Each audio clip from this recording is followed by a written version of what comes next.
Pertanyaan kepada saya berkaitan tentang apa anak didik saya tadi yang kamu tanyakan. Jika dalam syarat sahnya perjanjian itu Pak terdapat ketidakjelasan dalam suatu hal tertentu dalam perjanjian tersebut, dapat dibatalkankah Pak? Baik, jika kita berbicara sebuah asas atau sebuah perjanjian, tentunya perjanjian itu merupakan suatu undang-undang bagi yang membuatnya. Membuatnya dalam artian misalkan ini antara kamu dan saya, jelas untuk apa kegunaan perjanjian tersebut, ya. Itu juga harus tertuang. Jikalau seandainya ya sudah melenceng setelah dibuatnya perjanjian, sudah melenceng dengan fakta yang ada.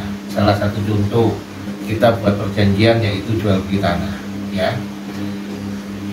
Saya selaku penjual menjual tanah kepada Mas Fakri, ya.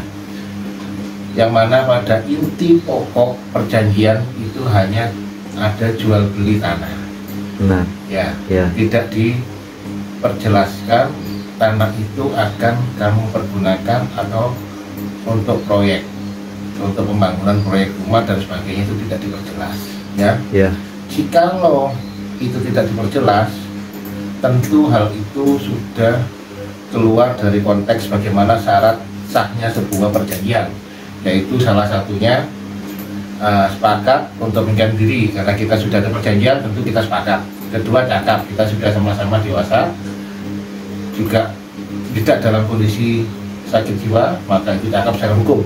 Suatu hal tertentu tentunya perjanjian jual beli ya harusnya untuk jual beli, kecuali di dalam pasalnya itu tertera bisa dialihkan. Jika tidak ya maka cukup sampai di situ. Kemudian suatu sebab yang halal. Nah, ini juga sebab-sebab yang halal.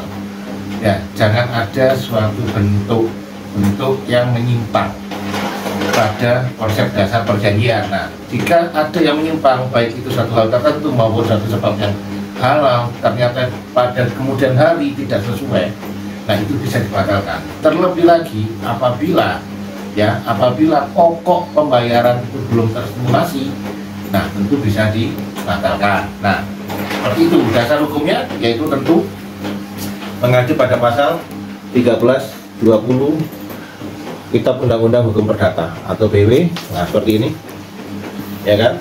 Selanjutnya berkaitan dengan yang tadi yang awal kamu tanyakan tentang suatu hal tertentu, dasar hukumnya 1234, ya, seperti itu. Jadi semua itu kiranya kita senantiasa melakukan atau berjalan sesuai dengan norma dan aturan hukum. Oke, thank you.